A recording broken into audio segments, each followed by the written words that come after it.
Hello tree lovers, I'm Joel Mizell with the Tree Planters at thetreeplanters.com, and we are doing a quick highlight of some trellises that we have just begun to install. In fact, this is our second installation of these.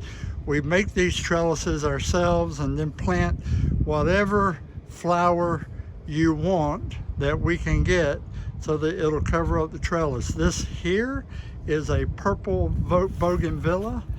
We are on Lake Lulu in Winter Haven, so they've got 4 of these on this side, and we installed these just to provide a little bit of a break from the neighbor. But there's number 3. Number 4 is right over there, and we've got a red one on the other side of the house. Let me just see if I can get a little bit of a different angle on this, so we have the sun working with us, not against us. So there you go. Trellises created by the Tree Planters. Give us a call if you want one or more.